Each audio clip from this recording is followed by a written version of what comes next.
Welcome back, everybody, to another episode of Meet Your Thoughts.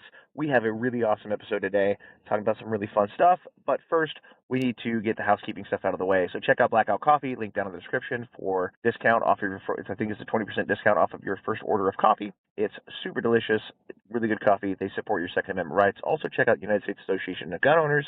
They've got great discounts and deals on legal protection, firearms, and all of those sorts of Second Amendment items that we all know and love. So, with that, check out all the other links down below for awesome, sweet deals. Anything you do on there helps support the channel. With that out of the way, let's get into it. Okay, so as we've seen, LA right now is currently on fire through all the riots, anti-Trump, whatever you want to call them, riots. I'm just going to call them the deportation riots just to make it easier, or the ICE riot, so we all know what we're talking about.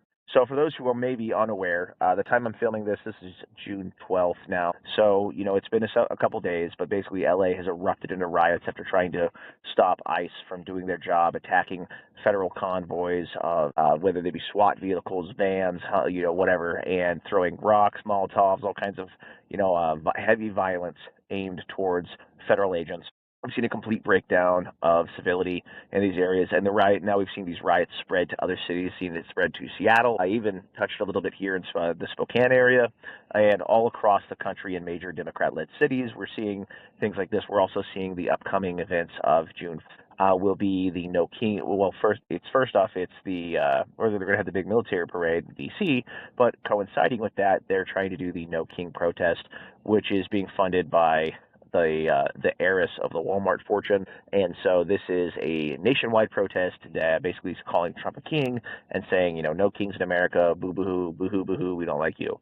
So with this, it's been interesting to analyze kind of what's been going on with the riots, and a lot of lessons to be learned on both sides. I think it's really interesting to see how we could take current events and apply it to a Minuteman lifestyle, and that's exactly what we're going to be talking about today. So first off, let's look at this and say, if you live in any of these major cities where violence is happening and you are not already prepared, you're behind the ball game and you need to get on it. But I think this is a perfect example of why we as modern Minutemen or prepared citizens, whatever you want to call us, why we do what we do. Is because things like this happen. It's not uncommon, especially in certain parts of the country, to see riots, to see violence, to see, traffic being stopped like this, where you can't get to work, or certain things happening, or your neighborhood being torn apart by, violence, whether it be from rioting, looting, etc. And it's important to be prepared to keep your family safe. And that means, having food and water on hand. The more supplies that you have on hand that you don't have to go get, if you have, if it's a matter of having to go to the store or dipping into some emergency survival food maybe you have stashed away, or some extra canned goods, or something that you already have at the house to where you don't have to put yourself in danger to go get food, then stay home. Stay home, eat your MRE, eat your Mountain House meal, eat your, canned green beans, do whatever. Don't leave the house if you don't have to. So having stockpiles of things that you need, including like toilet paper, medicine, things like this, right? Don't go anywhere that you don't need to go. The best fight is the one that you don't have to get in. So stay safe, be secure. If you do have to leave, if you do have to go places, ensure that if you have the capability of being armed, do so. But also, the discretion on when it is good to use a firearm and when it is not. You see these videos of people driving their vehicles and they turned on the wrong street. Next thing you know, they're surrounded by protesters or rioters, whatever we're going to call them, and they're surrounding the vehicle, things like this. There's a point in time where using your firearm to defend yourself makes sense, and when it doesn't. And it can be really hard to figure that out. For example, if you're being attacked by the mob and you draw your weapon, depending on how that mob is reacting, that could, you firing your weapon could get people to rush you and attack you, take your weapon from you and beat the crap out of you or kill you, or it could cause them to run away in fear. It's a situational thing. And I think it also applies to whether you're with just yourself or with yourself and your family. What do you have in the vehicle? No property in that sense is worth. Checkpoint 2. Nothing in your vehicle is irreplaceable except for your family. Stay safe. Have an IFAC, have gas masks if you got them, or some kind of way to, breathe through air that might be filled with tear gas or things like this. Make sure that you have potentially non-lethal options if possible, pepper spray, things like this. Just multiple ways to get yourself out of danger. That's the biggest thing. Now that we've kind of touched on making sure that you kind of have the basics, get out of this, another thing to mention too as well is if you do see a lot of this stuff going on, if it's unavoidable, if you still have to get in your car and go to work and go through these areas, This is another reason why it's really a good idea to not have like political stickers or anything like that on your vehicle, or any kind of like identifiers of who you are, what you believe, anything like that on your vehicle. So that way you don't make yourself a target. Maybe be more conscious about the clothing that you're wearing, things like this, and try to blend in a little bit more and seem like an average person if possible.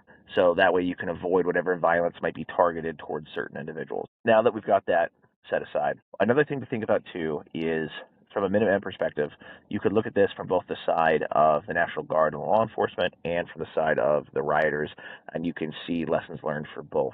So let's first off look at the law enforcement side. On the law enforcement side, you're having to deal with like a vastly outnumbered populace who is politically motivated, who does not like you, right? You're dealing with a hostile population that is still a population of your fellow countrymen, right? So think of this in the same way that, like, if there's any type of instance where you have to actually use your Minuteman skills in reality, the unfortunate side of that is you're probably going to have to use that against your fellow citizens in that instance.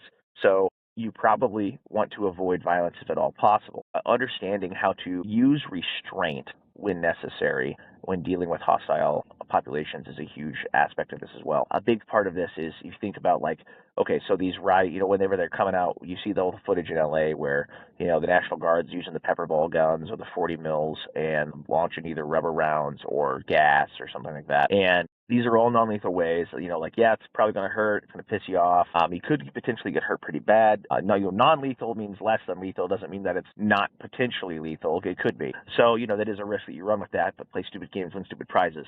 So, other than the fact that, like, also we live in America and we don't just want to open fire on our own people, if you're ever in a situation where you're having to do something like this, like in a grid down, SHTF, whatever like that, opening fire into an angry mob is, again, not always it's usually never a good idea, as if the mob is motivated enough, they realize they have more of them than you have bullets and they can get to you before you can reload. So knowing that, if you're ever in a situation as whether you're, doing whatever you're doing as a modern Minuteman, where this is somehow an applicable sense to where you're having to deal with a hostile population, keep that in mind that, like, the methods that you use are going to be reciprocated in a certain sense. So what I mean by this is that, like, the level to which you escalate things, they will respond in kind, usually. At least that's what we're seeing so far. With this, it's important to remember that, again, these people live in these communities, right? The police that are there, they live in these communities. You live in these communities. You don't want to go super heavy-handed and have to regret it later. A big part of this as well to understand, as well as to think about for your own purposes, is if you're ever in a situation where this becomes applicable to you, these are the people that you live in the community with. You have to face them at some point in time, so you can't go too hard in the paint too early. I like to think of it like this: something you can learn from a lesson you can pull out of here. If it is a grid down SHTF type scenario, the way that you're going to interact with your neighbors and the people that you live around is you have two choices.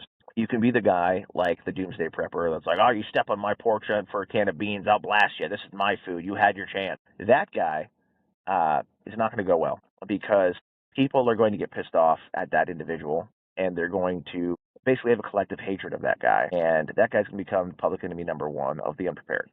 Whereas someone who might be able to find a more diplomatic approach or a more restrained approach in the way that they deal with their neighbors in such a situation like that will probably fare a little bit better. People might be upset. People might be like, hey, fuck you, dude.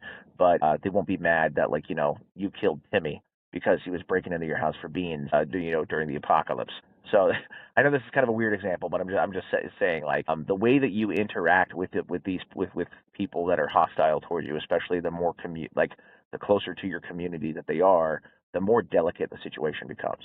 So it is something to kind of keep an eye on and think, like, man, what would I do if this was my situation? Or what would we do if, me and my Minuteman group or my training group that we're all a part of, if we had a fallback position, for example, and we had hungry people at the gate of our play fort or whatever, like, wherever our holdout position is, the place that we've decided, like, hey, if things go south, this is our bug out joint, and hungry people show up. How do we deal with that?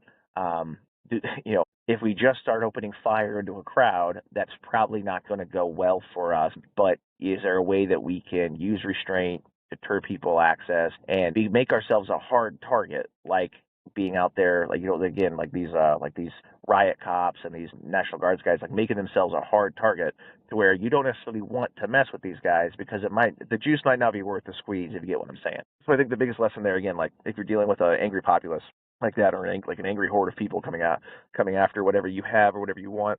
You need to find ways of deterrence that deter people from ever messing with you in the first place and seeing you as a hard target and being like, I don't want to deal with that in the first place. Not enough, not worth my time. I'm going to go somewhere else. When it comes to the other side, though, I think there's a lot of things that the Minutemen and community as a whole could benefit from. Weirdly, I say this, from the opposing side. So when we look at these rioters, a lot of these guys are very left-leaning, obviously, and some people are being funded. I do believe that. I do believe some people are being funded to be there. We've seen proof of this before, where crisis actors, agitators, different kinds of people are paid a bunch of money to go to these events. They bus people in from different areas. I don't think it's the whole of the group of people, but I do think that a certain number of people are being paid to be there to stir the pot and get the ball rolling, and then they let the snowball effect take place. We also know that they are being supplied with Molotov cocktails, rocks, gas masks. We've seen them get in the trucks loads of gas masks get dropped off and provided out to people. And these gas masks, they're not terribly cheap. So someone is funding this. Someone is putting money behind these people being there and is in some way either financially or logistically supplying the agitators. So with that, you do see like the existence of an underground supply chain, and which implies an underground communications network. And one thing I think that the Minuteman culture as a whole, the prepared citizen culture as a whole, could benefit from is the left's ability to organize. When we look at the political divide of the left versus the right, I think one of the biggest obvious divides is that on the right, we tend to be more individualistic and more like kind of off to ourselves. You know, you do you, leave me alone, right? Whereas the left is more of a collective whole. And with that, they're able to kind of hive mind into things. We see this as an example in that the people who are doing the Free Palestine, pro-Gaza, pro-Hamas movement, they are now integrating their anger and their activism into the movement of the anti-ICE protests, which are then integrating into the greater, like, No King protests. So they're all kind of just fusing together into one hive mind that's against a common enemy. So they're able to get like this horde mentality and organize. But also, these things aren't just like on TV, they appear as unruly mobs and people attacking, but these are highly coordinated events. There are people who are being paid and are communicating with others to basically go out and organize this populace, send them to where they need to go, send the peaceful people to where they need to be seen, send the angry people to where they need to be seen, station different groups in different areas. They even have groups that are acting like as enforcers, in the sense that like they'll go out on the peripheries and keep media at bay or try to fight the police and keep them away from other people. And they're able to organize the people that they're working with in ways to where they're able to bring in a bunch of different groups that are radically different, unite them under a common cause, and send them into the fray. And I think that this ability to organize people and to communicate at a city, state, and national level, and to organize at a national level, could greatly be learned from in the Minuteman community. And my example that I'm trying to use here is, think about, you've got, first off, a lot of people don't have a tribe, right? Like the whole find your tribe thing. So a lot of people are just individuals out there. Maybe it's 2 or 3 guys that they have as a friend group that they're going out to shoot and train with, things like this, right? And it can feel kind of self-isolating, or can just very isolated in general. So it's hard to get out there and find groups of people that want to go do this stuff, or that want to be a part of this, or take it as seriously as you do, or maybe not as seriously as you do. But you need to go out and try to find your tribe. Now, if you have a tribe, the other thing with that too that I see is that people who find their tribe and they're like, these are my bros, it tends to be a very closed off environment. Like there's 6 or 7 of us, or 12 of us, or even like maybe you got a big group of dudes, like 20 people, but it's just your group acting independently. And the difference I would say between the left and the right is that the left would say, even if you have all these different cells of individual people acting independently, they can come together as a common goal for a common cause, right? They can unite the masses and form a greater chunk of people that can go out and accomplish a task through greater numbers. To where even if you were to take like completely untrained people, and you know, because the left likes to say that they're armed too, but like let's say you take them, even if they're like, you know, as we all joke around about them, like they don't even know how to operate this, that, or the other. If you were to take that angry mob and arm them, at a certain point, quality and quantity, like at a certain point, quantity becomes a quality all on its own. And on one hand, you might have your tribe of 10 highly trained individuals.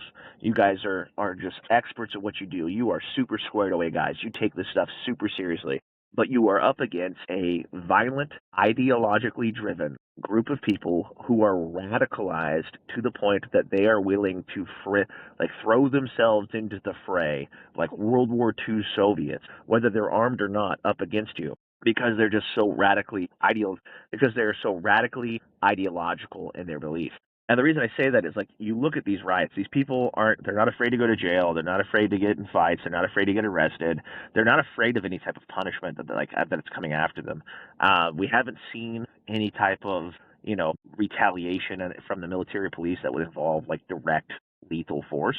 So we haven't seen how they would react in lieu of that. So that's that's up for interpretation. But everything we have seen up to and so far is that it's not been much of a deterrent for them, and that they're willing to go that extra step and they're willing to endanger themselves for the causes that they believe in. Now, what I would say is, I find it interesting that the left can rally people to come from all over the country to a certain area to riot and protest and, cause a ruckus. But on the right, it's like, I got a hard time trying to get dudes to just go to the range. You know what I mean? Like just trying to coordinate like 12 dudes' schedules to get out and go to the range. That that kind of coordination isn't quite as there on the right. And I think part of our individuality, our individualistic nature, which I think is a good thing. But I think that one thing we could definitely learn on the right and learn in like Minuteman groups, prepared citizen groups, is how to organize at a larger level than what we currently do. And so let's say, you have your tribe of 10 to 12 guys. Let's just throw that number out there. Try to go out and find another tribe, another group of people. See if there's something you have in common. See if you can coordinate. See if you guys can train together. It doesn't have to be all the time. It doesn't have to be every time. Maybe once a month, once every couple months, right? But enough to where if something were to happen, you could coordinate together, or you at least know enough about each other to know, like, if event A is going to happen, what are you doing in case of event A? What are we doing in case of event A? Are there mutual beneficial relationships we could form here? And start building those network of communication, logistics, relationship. Again, going back to these rioters, obviously there's a lot of shady money involved with a lot of this stuff, but they're in place already, the communication networks amongst organizers of these organizations and of these groups to be able to rally people to certain areas, certain causes, to get things delivered, to get brick and Molotovs and gas masks all dropped off in certain locations. And that doesn't happen by accident. It doesn't happen by an unruly mob or by chance. That happens with a very in-depth level of coordination and communication that I don't think exists as much on the right. I think it totally could, and I think we have the capability to form this. The issue, I think, is that if we look at like left-wing groups, as long as you tote the party line, they're open to you. They're like, cool, sick, awesome. We will unite all of these different, causes for our ultimate cause of overthrowing the system. Whereas on the right, I've experienced, at least in my experience, I have been a part of groups where it's like, okay, we are a group of dudes that we're all training together. We are going to go train with this other group. Now there's a personality conflict with some people in Group A and Group B, and it basically turns into this dick measuring contest, fishing contest of, who's got the cooler stuff or who knows more or, who's the biggest dick on campus. And it becomes this really bad taste in your mouth experience to where we just write each other off, fuck you, personality conflict, whatever. Maybe we have slightly different views of beliefs. And instead of being like, hey, are there things we could compromise on, or are there things where it's like, okay, I'm not necessarily going to talk politics with you, but if shit hits the fan, like I'd like to have, the extra 10 guys on my side instead of no guys. I've been a parts of groups that like we've cross-trained with people and like we leave from some of the cross-trainings are like, those guys are all fucking assholes, right? And so we don't form those relationships. We don't form those groups. We don't try, and we don't have a uniting thing. And I think that like a lot of people have this idea in their head, like, oh, Civil War kicks off and the right's gonna, we're all gonna go out with our ARs and kick ass, right? And it's funny because I was thinking about this, and it's like, you see all those like my SHTF loadout intros to a YouTube video, and it's usually like some guy sitting on the bed of his truck or like on a couch or something, and like the emergency alert sound goes off, and they're like, "Oh no!" And they go to their closet and they open it up and they throw on the plate carrier and they grab their helmet and check their nods and they grab their rifle, rack around, throw the pistol on and their pistol belt, and they're like, showing off all their kit, and then they walk out the garage and they're shooting targets, showing off all their stuff, and it makes for a good hook and it makes for a good entertainment, and like, ooh, now I want to see what he's got on his kit. But it's like, let's think realistically, because I think a lot of people, that is realistic to them, like in their head of what they think is going to happen, that like they're going to see on the news, like civil war breaks out in LA or something, right? And they're going to be like, oh crap. And they're going to go to their stuff and they're going to get all their crap on and they're going to get their rifle and they're going to rack it and be like, now what? Because it's like the plan doesn't exist after that, right? There's no like, hey, if something like this happens, what do we do? How do we coordinate? On a large scale, what are we doing, right? And it's like, on the left, you have a horde mentality that's willing to operate in the hundreds or thousands or tens of thousands and coordinate massive unrest and massive groups of people to attack multiple locations, to cause all kinds of disruption and all kinds of underground guerrilla activity. And then on the right, you have a bunch of isolated cells that have no idea what any of the others are doing, that are operating in their own AO as kind of like their own little private thing, and they're not coordinating with each other to make like a united front. And so you just have, on one side, you have one massive united communist wave, and on the other side, you just have tons of pockets of resistance and no coordinated effort. And that's where I'm saying I think that like the Minuteman side of things could greatly benefit from the levels of coordination that go into the stuff on the left. And the problem is, we don't have the funding. We don't have any of the positives that they are receiving. We don't have any of the resources that they're having. So we have to put the legwork in, and we got to do this on our own. We have to do this through meet and greets, through cross training, meeting a buddy on Instagram, and I know a guy who knows a guy kind of thing. Like, for example, there's a group of dudes I used to go shooting with all the time that due to a variety of different reasons, I don't necessarily shoot with them all the time. A lot of it had to do with scheduling and my job and not being able to make it to the meetups that we would go shoot at all the time. And that was more just a shooting thing. It wasn't necessarily like training, but just more just for fun. There's another group of dudes that I go and I do more training level stuff with, and then there's my main core of guys that I operate with. Operate like I'm a SEAL or something. That sounds gay. You guys know what I mean. I'm not trying to say I'm an operator. That's fucking stupid. But there's the core group of guys that I hang out with, and then what I'm saying is, like, I have friendly connections with multiple different pathways of people and multiple different groups of people that I shoot with or I train with or I hike with or I do whatever with, right? And it's like, because of that, now I have friendly relationships with multiple different groups, to where it's like, if I needed to call upon multiple friends and multiple different friend groups to unite, I have the groundwork laid for something like that, to where I could start to be like, okay, this guy has this resource that we need, that guy has this resource that we need, whether it be manpower, weapons and ammo, medical, food, whatever. We can start to coordinate those groups and make a greater coalition of groups to kind of make a united front. And I think that is where the right really struggles, is that we have a hard time uniting. I've seen it before in plenty of Minuteman groups where every group thinks that they're the best and the other group has no idea what they're talking about and they're all going to die and they're a liability and right? And there's a lot of very strong personalities in Minuteman groups. There's a lot of very strong like alpha male sense of the group, whether that's rightfully earned or not. There's a lot of dudes that I think are in quote unquote positions of leadership that in these groups that are more or less just kind of a bully. But that's just been my experience with some of the Minutemen community.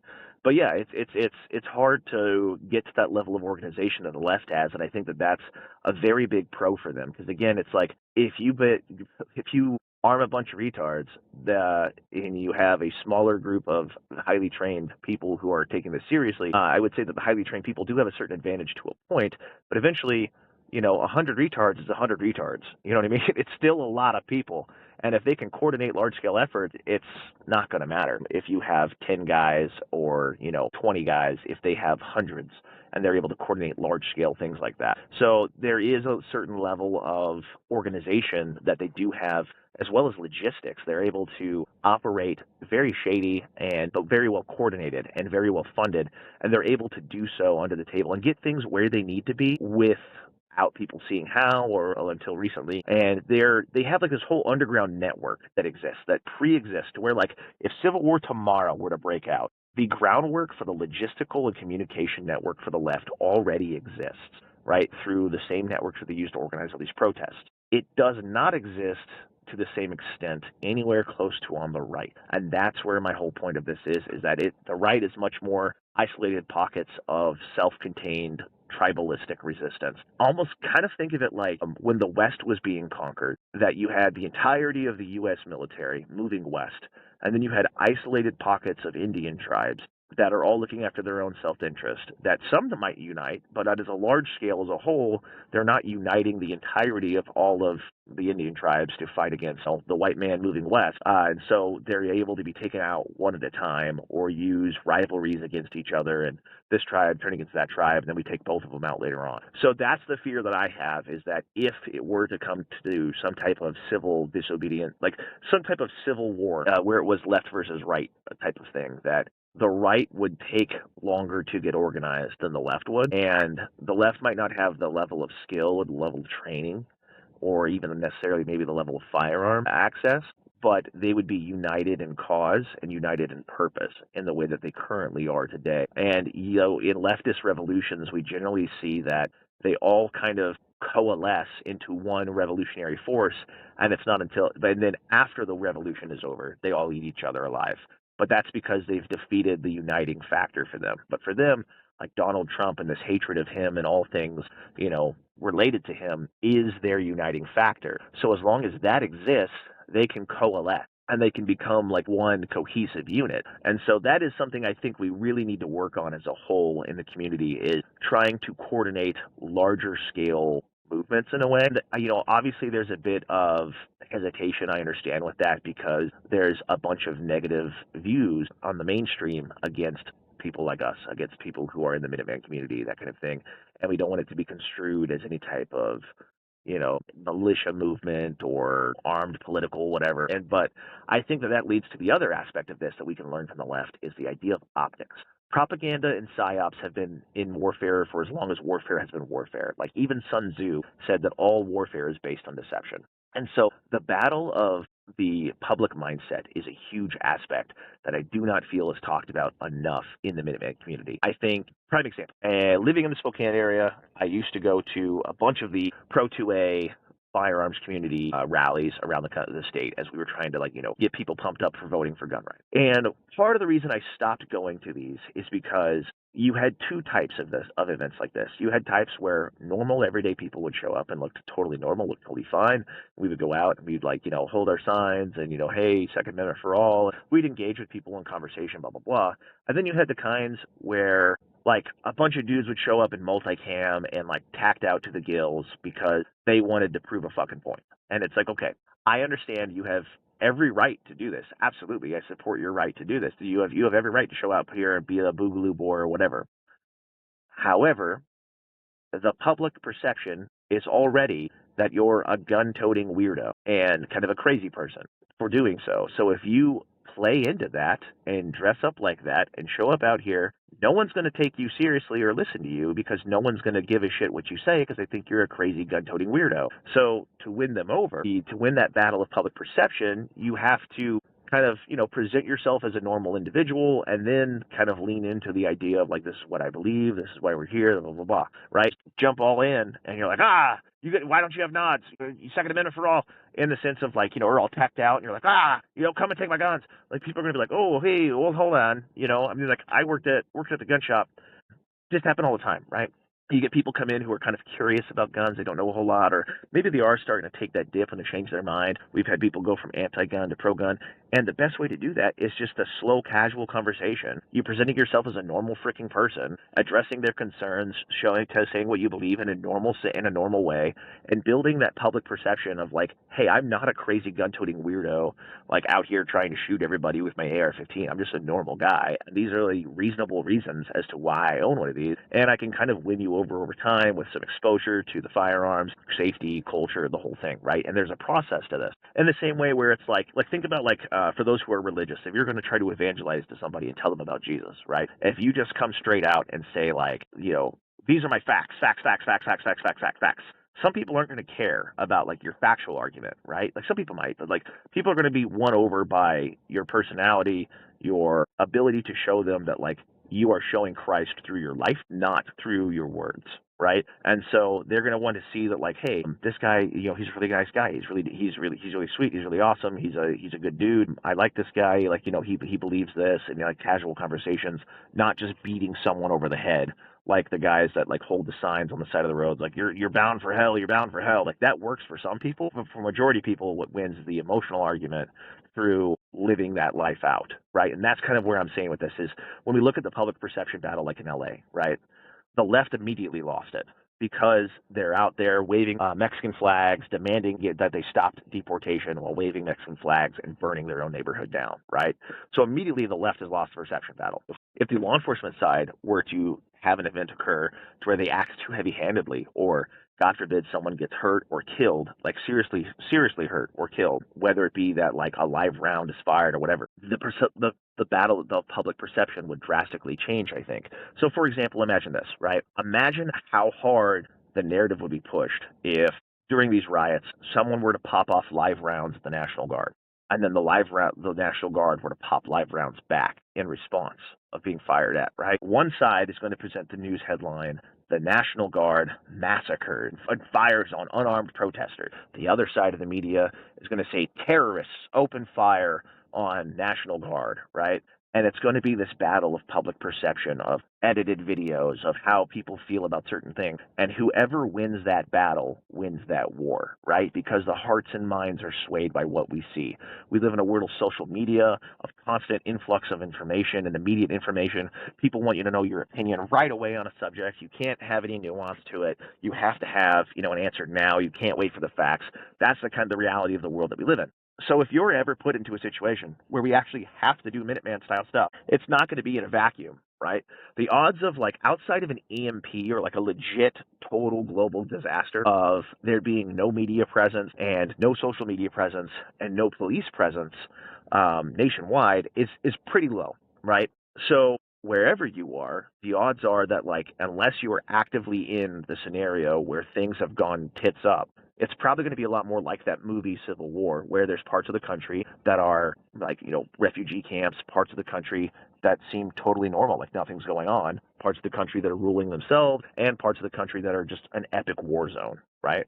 So you can't just go, fuck it, I'm going to do what I want now, or like, hey, no rules on the table, I get to be, I get to do whatever I want. You still have to have that idea of public perception, right? The propaganda campaigns, the PSYOP campaigns, those are still going to be played up, right? There's a great example in a book series called Enemies, Foreign and Domestic.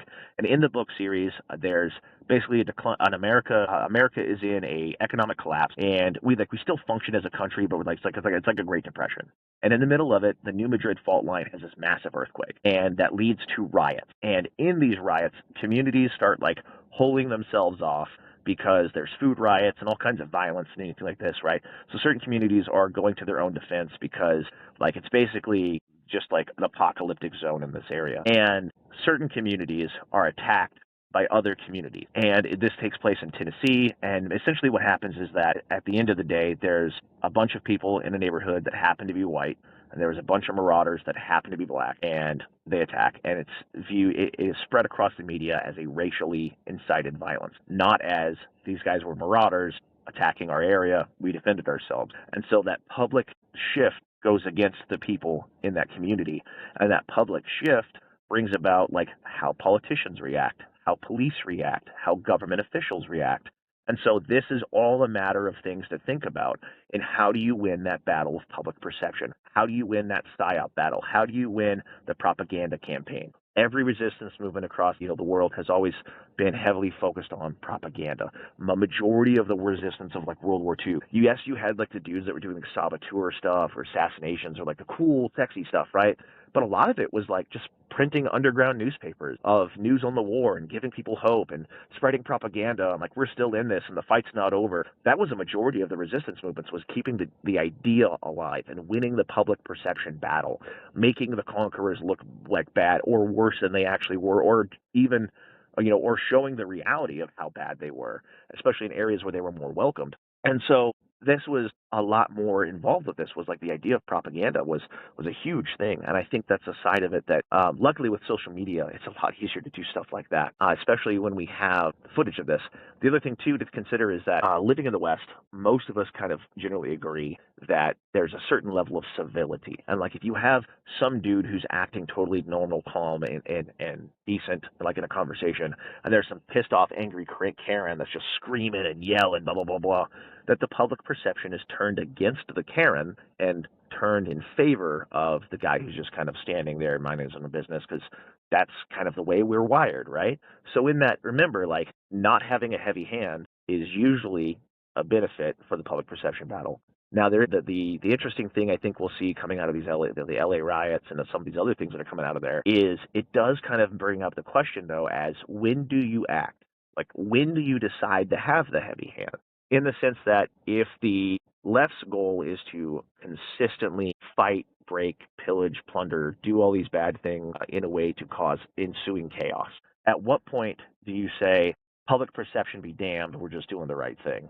And that's a tough line to find because, again, public perception sways the hearts and minds. And the way the hearts and minds go influence the way that policy is made, influence the way that responses are made. So, for example, the public perception as well the public perception of people is widely dependent upon how they feel. The response of the community is going to be widely dependent upon the public perception. Here's an example. In 2020, during the BLM riots, there was a group of people I knew. Some of it I was so closely associated with, that were a Minuteman group that knew people who owned businesses in the downtown area of Spokane. They took it upon themselves. Some were asked, some were not, to go down to the downtown area, armed up, right, like the Boogaloo Boys, and, armored up the whole thing and tried to guard the businesses. Good on them, right? The community, however, framed them, the media framed these guys as insightfully violent white supremacists, right? This was not the case, but this was the way that public perception was perceiving these guys. So instead of saying like, oh, thank you, it was like, what the hell do you think you're doing down here? You think you're some kind of vigilante, Batman, whatever, right? The police even had come by that area. They didn't care. They were like, hey, sweet, good on you guys. Keep safe. Like, don't do anything stupid, right? We got bigger stuff to deal with these rioters. So, they were fine with it, but the community as a whole, like, it got to the point that the community reacted so negatively to this that there were city ordinances passed to prevent this kind of action. So public perception and propaganda influenced policy, governmental decision, and police reaction in the future. So the reality is, unless it is a complete and utter total collapse or like red dawn falling from the sky, even if we are in a scenario as an everyday prepared citizen or Minuteman, unless it is like you were in the epicenter of the shit has gone down, that's still a thing to concern yourself with. It's public perception. What I'm saying is, do you want to be the guy that's rolling out there in full kit just because you can? Or do you want to be the guy that's like super gray man in a scenario like this, to where, look, you're just a normal guy, right? That you're just a chill dude walking around, right? You're just a chill guy. That public perception is going to be huge, right? The way that you present yourself, the way that people view you in these scenarios, that's going to be a big part of this. So it will be interesting to see how this kind of ebbs and flows with the public perception battle. I think that, specifically with the LA thing, the cat was kind of out of the bag early on, and people are tired of this bullshit. So, it is shifting against the left. But another thing to think about too, just before we end the episode, as kind of something to think about, and hopefully this is being recorded on the 12th, so, if you're watching this after the 14th, I guess we'll know. But we've seen recently on social media a bunch of stuff coming out of sitcom in the Middle East about withdrawing all of the non-essential people and withdrawing all the civilians and embassy staff out of a lot of the Gulf states and a lot of the areas within Iran's striking distance. And we know that the nuclear proliferation talks have kind of gone kaput with Iran, and they haven't gone the way that the government was hoping that they would. So it does make me wonder, with June 14th being the day that we're planning this military parade, and with all of these widespread riots and protests planned across the country in just about every sizable city in America, we already know that there's been illegals and bad actors infiltrating these groups in LA. And it's not hard to imagine those same people infiltrating groups all across the country and causing violence and issues. But here's something to think about, especially in the idea of public perception and psyops. What would happen if the enemies of the United States happened to get into this moment where you have this very contentious battle between rioters and police? and then someone clacks off a vest or sets off a V-bid, how much more chaos do you think that would ensue? Especially when it comes to like finger pointing at who's responsible for this. I don't think it would be a 9/11 moment where the country comes together. Honestly, I think we're past that. I don't think that though that moment would exist out of something incredibly egregious. But even then, I do believe that like a majority of the left-leaning part of the country would celebrate it, or if not celebrate it, like they wouldn't have the same reaction that maybe you or I would. It does make you think about like what could possibly happen with that in association with potentially violent acts coming out of the Middle East. We're not entirely sure what's going to happen, or they're not like being kind of tight-lipped about it. But it's something to do with Iran, and so it does kind of make you wonder if Iran is trying to start something both in the Middle East while actively, maybe acting up in certain cells in the United States during these events. It is something to think about. If you guys are going to be out and about in any major downtown area, or like go to noking.org. You can see the map of the planned protests. If you're going to be in any of those areas, keep your head on a swivel. Make sure you have the necessary stuff with you that we kind of covered earlier on in the episode. Stay safe. Be safe, guys. The best fight, remember, is the one you don't have to get in. If you can stay home that day, great. If they want to cause that, they want to be agitators and cause problems. Don't be the guy that's there to cause problems with. That's an easy day. Keep your heads on a swivel. Stay safe, guys. Thanks for listening to my rant. Catch you on the next one.